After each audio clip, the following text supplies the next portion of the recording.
Hello सभी छात्र जो इस चैनल से जुड़े हुए हैं, मैं इनको सूचना दे दूं, यह चैनल जो टीचिंग एक्सपर्ट के नाम से है, यह चैनल कठुमर क्षेत्र के साइंस में अग्रणी 2 विद्यालय, एक तो खेड़ली में विद्यादेवी स्कूल खेड़ली और दूसरा कठुमर में GIS कठुमर, दोनों के संयुक्त प्रयास से यह चैनल चलाया जा रहा है। ठीक है, दोनों ही स्कूलों ने इस कोरोना काल में अपनी जिम्मेदारी निभाते हुए बड़े ही सुचारू तरीके से कंटिन्यूअस लगातार इस चैनल को पिछले करीब 2.5 महीने से तरीके से चला रखा है, जिसके अंदर पूर्व में हमने 12वीं क्लास की PCM की क्लास और इंग्लिश की क्लास पिछले 2.5 महीने से बिल्कुल सुचारू रूप से चला रखी हैं। पूरी कठुमर क्षेत्र के सिर्फ 2 ही ऐसे विद्यालय हैं जिन्होंने इस कोरोना काल में अपनी एक्टिवनेस बरकरार रखी है। इसके अतिरिक्त विज्ञान संकाय के किसी भी विद्यालय ने इतने सुचारू तरीके से और विज्ञान के छात्रों के लिए एक्टिवनेस नहीं दिखाई। हमने आज तो खैर 11वीं की क्लास चालू हो रही है, पर पिछले 2.5 महीने से इसमें 12वीं की क्लास बिल्कुल लगातार day by day without gap, 1 या 2 छुट्टी होंगी मुश्किल से, 12वीं की क्लास बिल्कुल लगातार चला रखी है।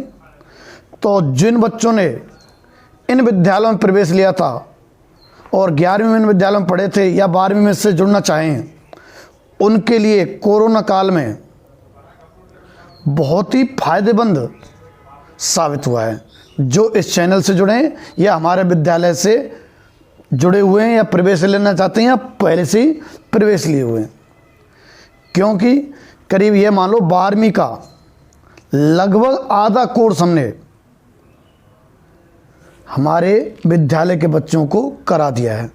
जबकि अगर देखा जाए तो कठुमर क्षेत्र के किसी और विद्यालय ने अब तक लगातार वीडियो ना तो डाली हैं, और अगर कुछ 10-5 डाली भी हैं तो मुश्किल से 1 आध चैप्टर ही हो पाया होगा। जबकि इन 2 विद्यालयों ने विद्यादेवी स्कूल खेड़ली एवं GIS कठुमर, इन दोनों विद्यालयों ने इस कोरोना काल में अपनी सतर्कता दिखाते हुए और 12वीं के जो बच्चे हैं उनके लिए आज से 2.5 महीने पहले ही कोर्स स्टार्ट कर दिया था। ठीक है, तो मैं तो सभी छात्रों से ये कहूँगा, जो इन विद्यालयों से बच्चे जुड़ेंगे निश्चित ही वो फायदेमंद रहेंगे और हर विकट परिस्थितियों में ये दोनों विद्यालय बच्चे का कभी भी साथ नहीं छोड़ेंगे। केवल आर्थिक फायदे को ध्यान में नहीं रखा जाएगा, आर्थिक एवं बच्चों का भविष्य दोनों में संतुलन रखा जाएगा, और जिसमें वरीयता छात्रों के भविष्य को दी जाएगी, ना कि विद्यालय के आर्थिक हित को। ये दावा है दोनों विद्यालयों का।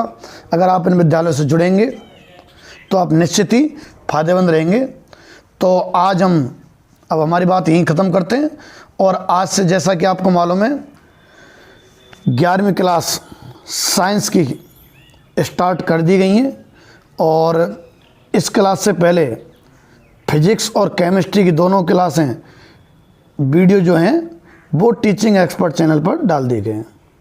आप इस चैनल को अगर ढंग से प्ले लिस्ट में जाएंगे तो आपको वास्तविकता में एहसास हो जाएगा कि ये लोग कितने दिनों से लगातार मेहनत कर रहे हैं, और हर चैप्टर की कंटिन्यूस वीडियो सिर्फ और सिर्फ इन्हीं स्कूल्स का जो चैनल है, विद्यादेवी स्कूल खेड़ली एवं GIS कठुमर, इन स्कूल का जो चैनल है उसी पर केवल पिछले 2.5 महीने से नॉन स्टॉप और कंटिन्यूस वीडियो डाली जा रही हैं।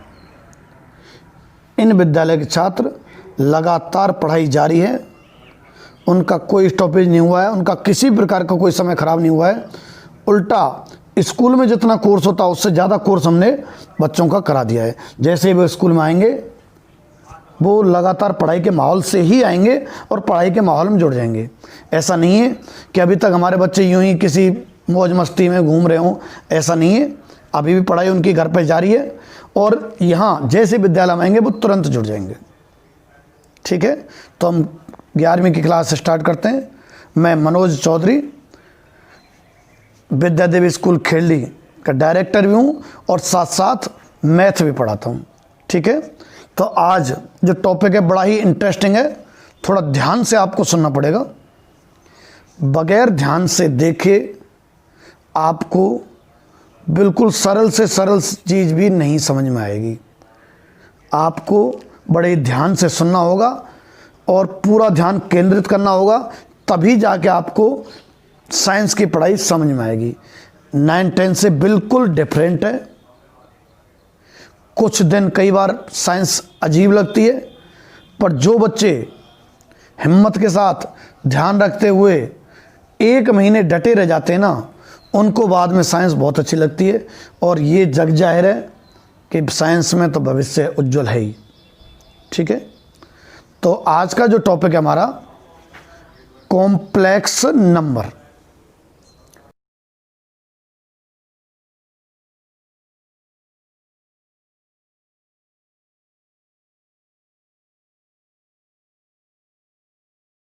सम्मिश्र संख्याएं।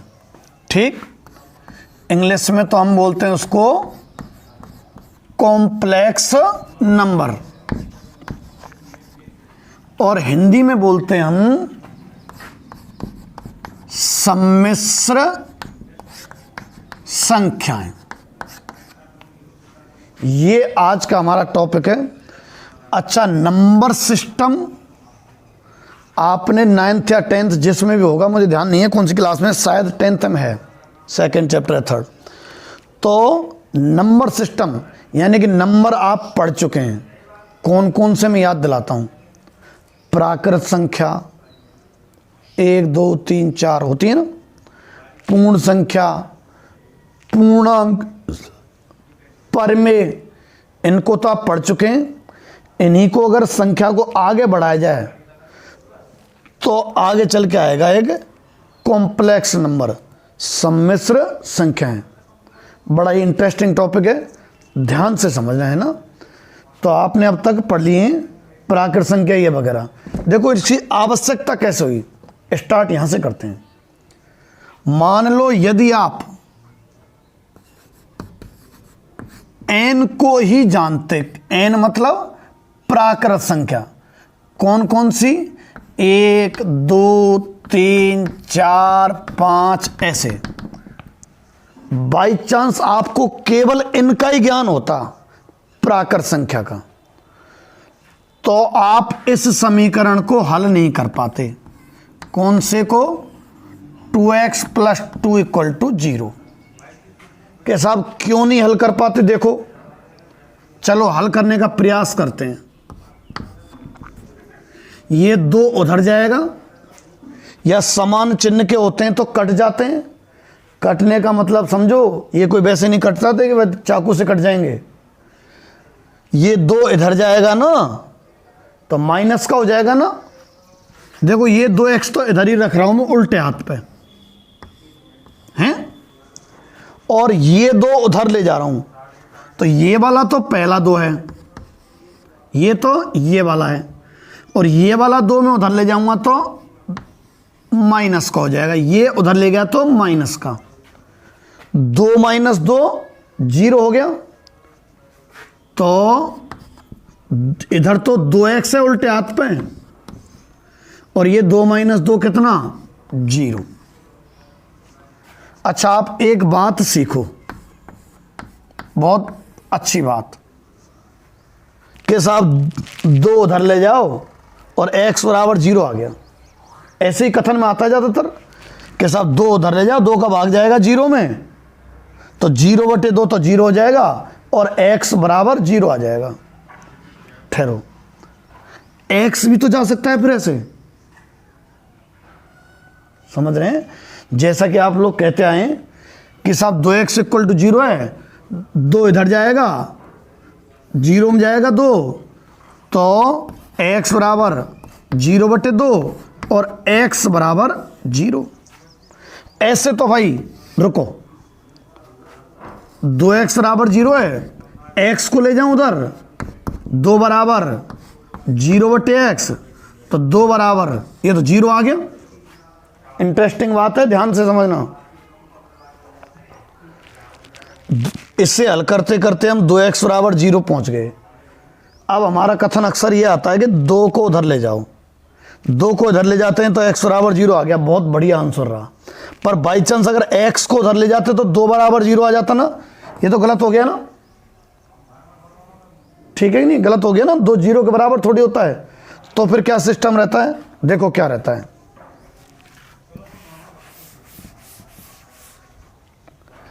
दो एक्स बराबर 0 है ना, तो यानी कि इन दो संख्याओं का गुणा 0 है। यहां क्या लिखा हुआ है, इन दो संख्याओं का गुणा 0 है। जब इन दो संख्याओं का गुणा 0 है, दो संख्याओं का गुणा 0 तभी हो सकता है या तो दोनों 0 हो, जो कि नहीं है, या एक 0 हो। ठीक है, दो संख्याओं का गुणा 0 तभी तो संभव है जब या तो दोनों 0 हो या एक 0 हो। तो दोनों 0 तो है नहीं, कहां है ये, तो ये 0 हो सकता है, यानी ये 0 हो तभी जाके इनका गुणा क्या आएगा, 0।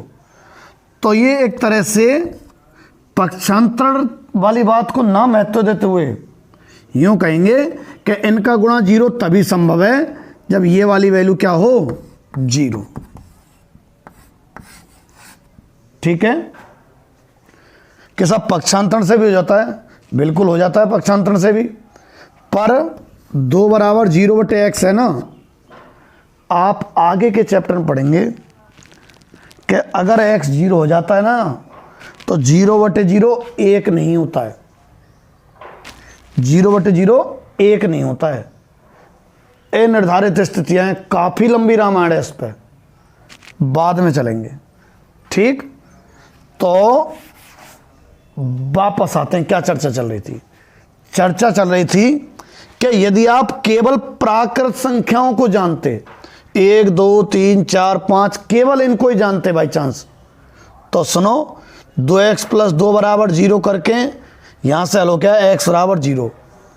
चूंकि आप जानते प्राकृत संख्या को हो तो x बराबर 0 का कोई मतलब ही नहीं रहेगा। अगर आप केवल प्राकृत संख्या को जानते हो तो ये हल नहीं निकल पाएगा ना, क्यों, x बराबर 0 और हम जानते केवल इसको, तो ये हल हमारे लिए काला अक्षर भैंस बराबर है।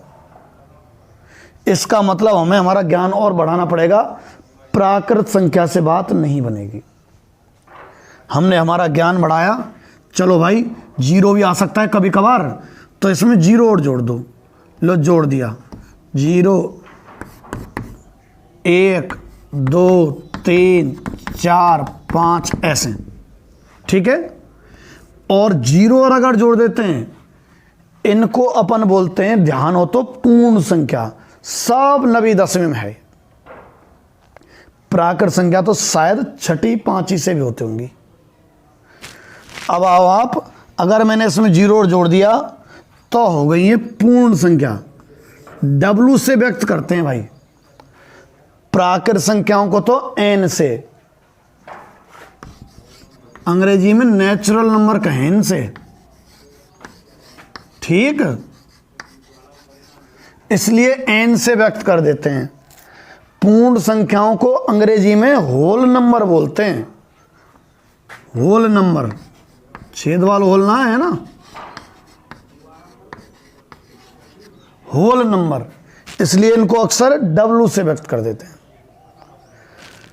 चलो भाई, अब तो इसका हल निकल जाएगा अगर हम 0 को जानते हैं तो। पर इतने से भी बात नहीं बनेगी अगर हमारा ज्ञान इतना ही है तो। फिर कहां दिक्कत आ जाएगी, यहां आ जाएगी। 2x + 5 बराबर मान लो, या x + 5 बराबर 3 है। अब x + 5 बराबर 3 है। अब इसको जब आप हल करोगे तो देखना x कितना आएगा, x प्लस 5 बराबर 3 है, 5 इधर जाएगा ना, 3 माइनस 5 यानी कि माइनस का 2। x बराबर कितना आ गया, माइनस का 2। लो, हम तो केवल इनको ही जानते थे, इसमें माइनस है नहीं, तो ये समीकरण हल होना ना होना बेकार है। अगर केवल आप होल नंबर को ही जानते ना, पूर्ण संख्याओं को, तो कहाँ दिक्कत आएगी, ऐसे समीकरण में, क्योंकि इसमें आ रहा -2 और हमारा ज्ञान केवल कहाँ तक है, पूर्ण संख्याओं तक। समझ रहे हो? मैं कहना चाह रहा हूँ यदि आप इनको जानते तो x बराबर 0 हमारे लिए काला अक्षर भैंस बराबर होता। चलो हम 0 का ज्ञान और बढ़ा लिया हमने, तो इस समीकरण का हल हमारे लिए काला अक्षर भैंस बराबर होता। क्यों, -2 हम जानी ना ये क्या चीज़ आगे जाने। फिर ऐसा करो, अपने ज्ञान को और बढ़ाओ भैया। तो ये संख्या तो है ही है, इनका ज्ञान तो आपको पहले हो गया है, तुमने देखी कि माइनस की ओर आनी चाहिए हमें।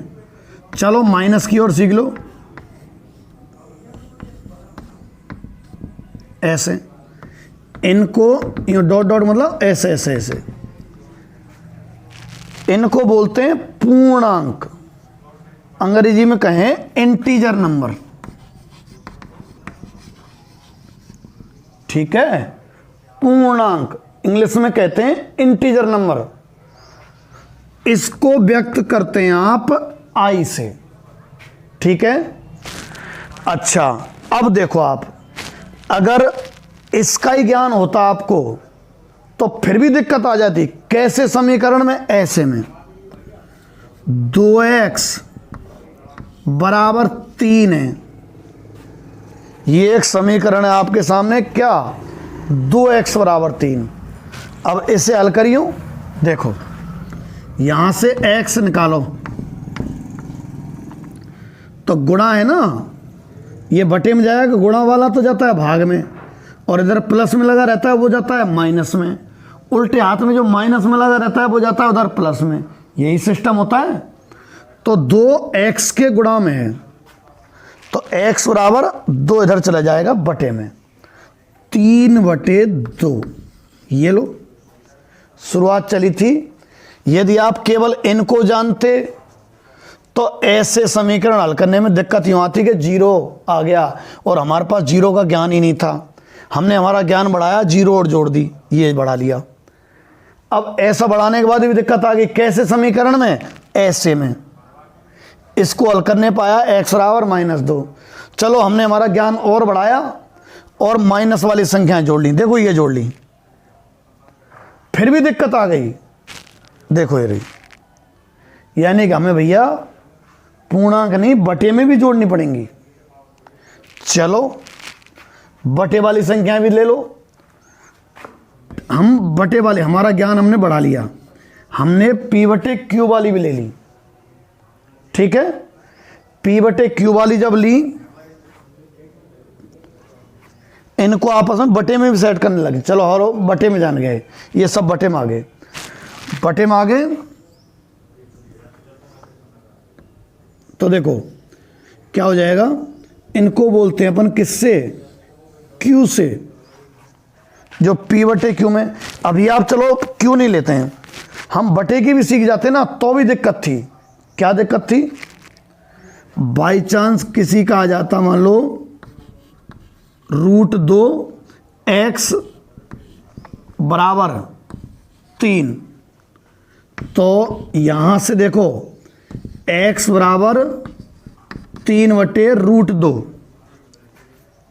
मैं वापस से रिपीट कर रहा हूं, अगर आप इन पूर्णांक को जानते तो ऐसे समीकरण में दिक्कत आ जाती। कौन से में, ऐसे में। क्या साहब हम ऐसा करते हैं, हमारा ज्ञान बढ़ा रहे हैं, हम इनको बटे में भी लेने लग जाएं, इनको बटे में लेने में लग जाएंगे ना, तो देखो ऐसे में दिक्कत आ रही है। √2x बराबर 3, x बराबर 3/√2। √2 तो इनमें है ही नहीं, है ही नहीं है। अगर हमारा ज्ञान यहीं तक होता तो, या इनके बटे तक होता, तो फिर हमने ये लिए और इनके रूट लिए और उनको बटे में सोचना स्टार्ट कर दिया, तो पूर्णांक से आगे, नेचुरल से आगे तो डब्लू, और डब्लू में कुछ जोड़ दिया तो आई आ गया। आई में अगर कुछ जोड़ देंगे, बटे वाली जोड़ देंगे, तो दो भाग करने पड़ रहे हैं। एक तो बटे में ये सादा और एक बटे में अंडर रूट, तो वो आने वाला है परमेय और अपरमेय। हम अपने नंबर के ज्ञान को बढ़ाते चले जाएंगे कि साहब ये कॉम्प्लेक्स नंबर कब आएगा? जब हमारा ज्ञान बढ़ता जाता है ना, तो अभी तक तो कहाँ तक चलेगा? 10वीं का ज्ञान। फिर अंत में हम कहाँ पहुंचेंगे ज्ञान बढ़ाते बढ़ाते बढ़ाते? कॉम्प्लेक्स नंबर पर। अभी आने वाला है, मैं मिटा रहा हूं। हमने क्या किया, देखो हमने हमारा ज्ञान बढ़ा लिया कि P बटे Q। अच्छा, P बटे Q में दो हैं, या तो P और Q पूर्णांक इनमें से लिए जाएं, या अंडर रूट वाले भी हो सकते हैं। तो यदि P और Q इनमें से ही हैं, यानी कि पूर्णांक हैं, और एक शर्त और है, नीचे वाला जीरो नहीं आना चाहिए। होता क्या है, जीरो का भाग किसी संख्या में देते हैं तो अनंत, यानी कि अपरिभाषित। अपरिभाषित मतलब जिसकी परिभाषा नहीं हो, ज्ञान ही नहीं है जिसके बारे में हमें, तो ना तो वो पर में ना अपर में, कुछ नहीं है, वो नंबर ही नहीं है, तो इसलिए मना कर दिया। तो बात कहाँ चल रही थी कि साहब हम हमारे ज्ञान को और बढ़ा रहे हैं। पहले तो 1 2 3 ही जानते थे, फिर हमें ज़रूरत पड़ी जीरो की, जीरो जोड़ दिया, फिर माइनस की ज़रूरत पड़ी, माइनस की जोड़ दी, अब हमें बटे की ज़रूरत पड़ गई, और बटे में दो भाग हो गए। कैसे हैं? बटे ले तो लें, बटे में पूर्णांक ही लें कि अंडर रूट भी लें। तो अगर पूर्णांक ही लेते हो P और Q और जीरो ना हो, तो बटे वाला सिस्टम कहलाएगा परमेय संख्या।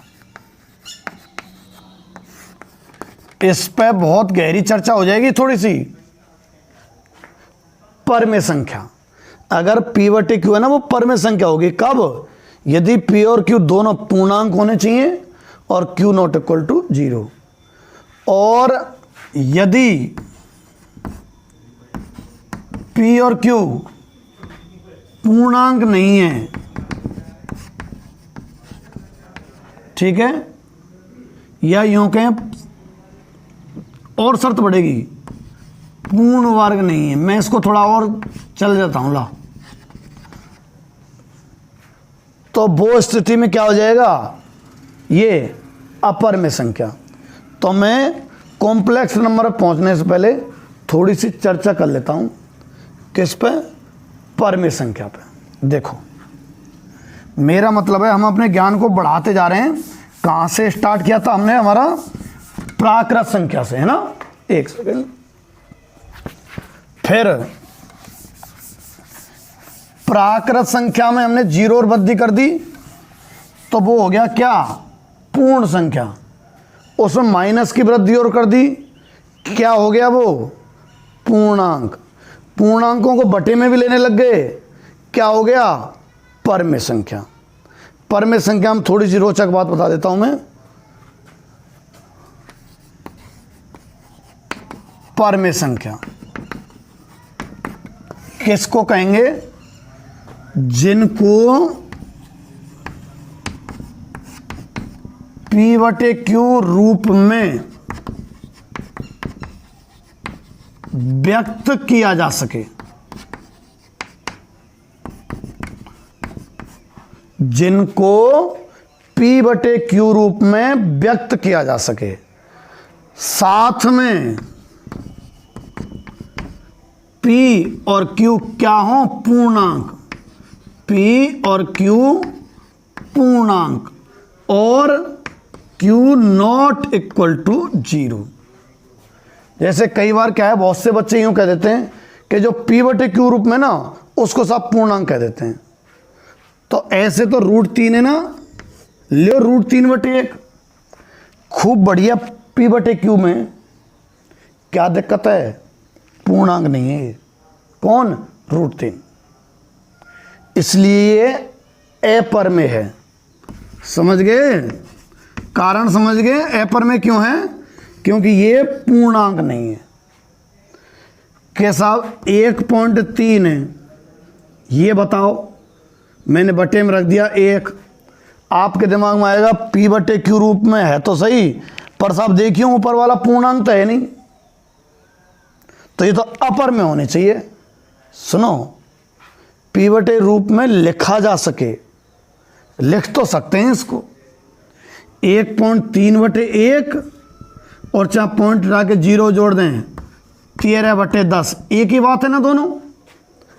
1.3/1 और चाहे 13/10, एक ही बात है ना दोनों?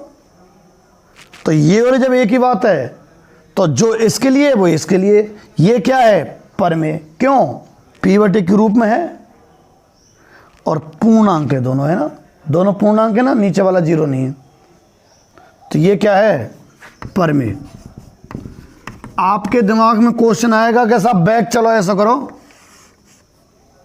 √3 का मान तो 1.41 यानी क्या कुछ होता है और बटे 1, और साहब ऐसा करो जैसे आपने 1.3/1 को ऐसे लिख दिया, ऐसे इसको 1.41 होता है ना, 47 होता है, मुझे ध्यान नहीं है, ऐसे इसको कर दो आप क्या? 141/100। जैसे 1.3/1 को 13/10 कर दिया ना, ऐसे √3/1, √3 होता है 1.41, बटे में 1 है ही है, और इसको लिखा जा सकता है 141/100। पॉइंट के बाद जितने होते हैं उतने 0 लगा देते हैं ना। कैसा? फिर तो ये भी पर में होनी चाहिए, क्योंकि जब आपने इसको व्यक्त कर दिया, ऐसे ये भी व्यक्त हो सकता है यूं। सुनो, √3 का मान जो आपने सुन रखा है ना 1.41, वो एग्जैक्ट नहीं है। 1.417 ऐसे करते करते करते बदलता ही चलता है। √3 का एग्जैक्ट कहाँ पे जाके ख़त्म होगा ये निर्धारित नहीं है। इसलिए अगर आप √3 का एग्जैक्ट मान यहाँ रख सकते हो, 1 पॉइंट कुछ ऐसे अगर रख पाते हो तो पर में हो जाएगी बाकायदा, पर √3 का एग्जैक्ट मान नहीं आ पाता है। ठीक है? तो इससे ये जो लिखा है ये गलत स्टेप है इस जगह पे। यहां से ये तो सही लिख दिया, इससे ये जो लिखा है ये गलत है। √3 की एग्जैक्ट वैल्यू नहीं है। 1.4175 ऐसे जो चलता होगा वो चलता ही चलता, वैसे ही रिपीट नहीं होता है और वैसे चलता जाता है, तो वो इसका मान ही नहीं आ पाता है। तो बटे में तो जब लिखें जब √3 का मान आए, इसलिए कैसी है? अपर में है। ठीक है?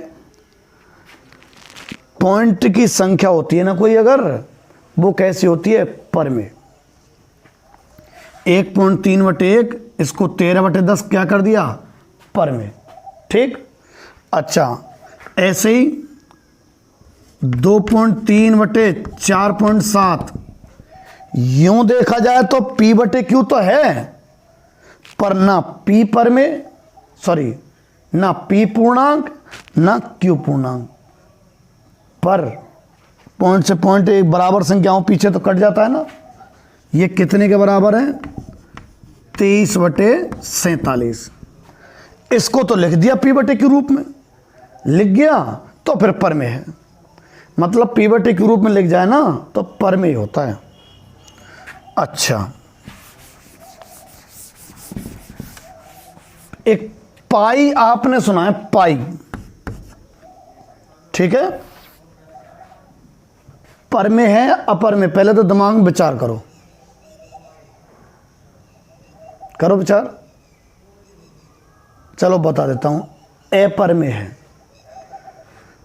क्वेश्चन उठेगा दिमाग में कि पाई अपर में क्यों है? पाई का मान तो 22/7 रहा करता है। जब पाई का मान 22/7 है तो खूब बढ़िया P/Q तो है ये। और जब P/Q है, समझ रहे हैं, और दोनों पूर्णांक हैं, तो पाई होनी चाहिए पर में। परिभाषा अनुसार जब पाई को 22/7 और 22 ये ऊपर पूर्णांक है, नीचे पूर्णांक है। अगर P/Q में P और Q पूर्णांक होते हैं ना तो क्या कहलाता है? परमेय। तो वैसे तो ये परमेय होनी चाहिए। सुनो, पाई का 22/7 मान नहीं होता। सब खूब हमने जगह जगह लिखा देखा है, कतई सही बात कही है, नहीं होता। पाई का एग्जैक्ट मान नहीं है ये। पाई का मान लगभग 22/7 होता है। ठीक है, पाई का मान होता है 3.14156592 यूं होता है। तो होता क्या है, ये जो 22/7 है ना, 7 का भाग 22 में देते हैं तो 3.14 फिर कुछ और आने लगता है। यानी कि 22/7 का मान 3.14 और पाई का मान 3.1415 ऐसे करके। तो 22/7 का मान और पाई का मान 2 दशमलव के बाद 2 संख्याओं तक मैच कर जाता है। दशमलव के बाद 2 संख्याओं तक मैच कर जाता है। इसलिए पाई का मान को 22/7 काम में ले लेते हैं, वास्तविकता में नहीं होता। पाई का मान 22/7 काम में ले लिया जाता है क्योंकि लगभग बराबर होते हैं। पाई का वास्तविक मान ये है, पर 22/7 का मान भी 3.14 के लगभग बराबर आता है, इसलिए पाई को ये काम में ले लेते हैं। नहीं तो इससे बेहतरीन मान 355/113 है कि जाने, इससे भी बेहतर। पर ये जटिल नहीं है क्या? जटिल है, इसलिए इसे ना काम में लेके इसे काम में ले लेते हैं। तो समझ गए, ये पाई का मान ने ख़त्म ही नहीं होता, निकाला गया है वैज्ञानिकों ने, ये ख़त्म ही नहीं होता। ख़त्म नहीं होता तो उसको P/Q में नहीं लिख सकते, नहीं लिख सकते तो अपरमेय है। पाई अपरमेय है। अगर पाई का मान 22/7 होता ना तो पाई परमेय संख्या होती। ठीक है, तो हमने हमारा ज्ञान बढ़ाया नेचुरल नंबर से पूर्ण, प्राकृत संख्याओं से पूर्ण संख्या, पूर्ण संख्याओं से पूर्णांक और पूर्णांकों को परमेय। अब सुनो,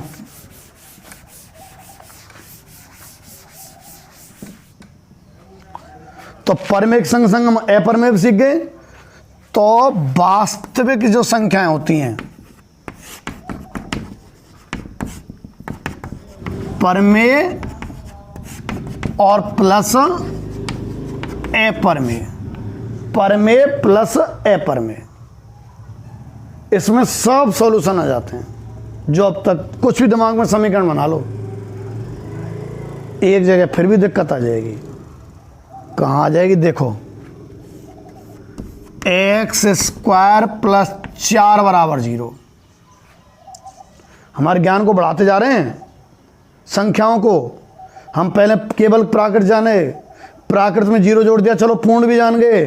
फिर सोचा कि अब तो काम बन जाएगा, पर नहीं बना था, तुमने देखा था माइनस की संख्या दिक्कत देने लग गई। चलो हमने हमारा ज्ञान बढ़ाया, माइनस भी जोड़ लिया, फिर भी दिक्कत आने लग गई। कौन सी? बटे वाली। बटे वाले में भी दिक्कत आने लग गई, अंडर रूट आ गए। तो हमने परमेय और अपरमेय और ज्ञान बढ़ा लिया, सोचा कि अब तो पूरा हो गया, नहीं हुआ। x² + 4 = 0 आपके सामने आ जाता है। तो ऐसे मत सोचना x = 2 - 2 ऐसा जाएगा ना। देखो, x² = -4, x बराबर अंडर रूट में -4, आगे तो प्लस माइनस हुई है। सुनो सुनो, अंडर रूट में -4, -4 का वर्गमूल नहीं निकलता। तुम सोचे -2 तो होगा साहब ना, इसका वर्ग करो 4, -2 का वर्ग करेंगे जब प्लस का 4 आएगा ना, -4 नहीं आएगा ना। तो -2 किसका वर्गमूल है? 4 का, ना कि -4 का। ऐसा ले नहीं सकते, एक -2 एक +2 अलग अलग संख्याएं। अगर 9 का वर्गमूल 3 है तो 3 का वर्ग 9, ऐसे ही अगर -4 का वर्गमूल कुछ है तो उसका वर्ग क्या आना चाहिए? -4। किसी भी संख्या का वर्ग माइनस में नहीं आता। तो ये बात एक काल्पनिक है, यह बात काल्पनिक है। वास्तविकता में ऐसी संख्या नहीं है, वास्तविकता में ऐसी संख्या नहीं है। कैसी? जिनका मतलब माइनस की संख्या का अंडर रूट निकल जाए। तो एक टर्म आने वाली है काल्पनिक संख्या।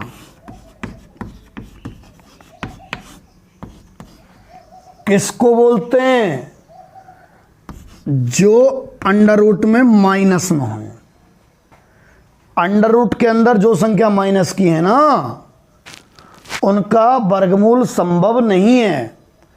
उनको क्या बोलते हैं हम? काल्पनिक संख्या। इंग्लिश में कहें इमेजिनरी नंबर। कि साहब सम्मिश्र संख्या पे कब पहुंचोगे? पहुंच गए दरवाजे पे। वो वास्तविक संख्या तो कौन सी है? परमेय और अपरमेय। सुनो, परमेय में पूर्ण संख्या, पूर्णांक, प्राकृत सभा में एक बड़ा छबड़ा समझो जिसमें बढ़ते जा रहे हैं संख्याओं को। तो काल्पनिक किसको बोलेंगे? जो अंडर रूट है माइनस। और वास्तविक ये सब हैं ये जो हमने पढ़ी हैं। ठीक है। अगर इन दोनों को एक बर्तन में और रख दिया जाए, बड़े बर्तन में, वो कहलाता है सम्मिश्र संख्या। तो मिटा के लिख रहा हूं मैं, और यहीं फिल्म का एंड होने वाला भैया, टर्न पॉइंट अगली क्लास में आएगा फिर। तो कॉम्प्लेक्स नंबर, ठीक, यानी कि सम्मिश्र संख्या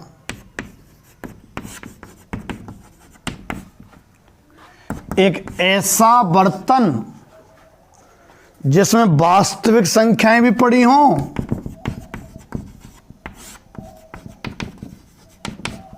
और काल्पनिक संख्याएं भी पड़ी हों। ठीक है। जिसमें वास्तविक संख्याएं भी हों और काल्पनिक भी हों, उस बर्तन को हम क्या बोलेंगे? सम्मिश्र संख्याएं। ठीक। देखो ये 4 लिखा, 4 स्टार्ट करते हैं। चलो 4 से, 4 है ना, 4 ये वास्तविक संख्या है, काल्पनिक नहीं है। ठीक है। पर चूंकि वास्तविक सम्मिश्र कहलाती हैं तो सम्मिश्र भी है। अंडर रूट -3 ये केवल काल्पनिक है, वास्तविक नहीं है। और सम्मिश्र है। ठीक है। तो सम्मिश्र तो वास्तविक संख्याएं और काल्पनिक संख्याएं दोनों ही होती हैं। अच्छा ये भी है 4 प्लस अंडर रूट -3, ये सब ये वास्तविक सा है, काल्पनिक सा है, पर कुल मिला के क्या है? सम्मिश्र। ना तो पूरी तरह ये वास्तविक है, ना पूरी तरह काल्पनिक तरीके से समझो, सम्मिश्र। अब इस पे बहुत गहरी स्टडी होने वाली है आगे, बहुत डिटेल है, अगली क्लास में पढ़ेंगे। ठीक है। तो आज हम कॉम्प्लेक्स नंबर के गेट पे पहुंचे हैं। क्या होती है कॉम्प्लेक्स नंबर? वास्तविक और काल्पनिक दोनों को मिलके कॉम्प्लेक्स नंबर। कैसा? काल्पनिक जो अंडर रूट में माइनस की संख्या है, क्योंकि उनका वास्तविकता में देखा जाए तो वर्गमूल नहीं निकलता। ठीक है। अब इस कॉम्प्लेक्स नंबर में बहुत सारे क्वेश्चन और बहुत कुछ है, 2-2 3-3 महीने चल जाता है। तो इस टॉपिक के गेट पे पहुंच सकें, कल हम गेट खोल के इसमें पहुंच जाएंगे और कॉम्प्लेक्स नंबर पढ़ेंगे। ठीक है। तो कॉम्प्लेक्स नंबर के लिए आपको वीडियो कंटिन्यू देखने पड़ेंगे। ठीक। Thank you.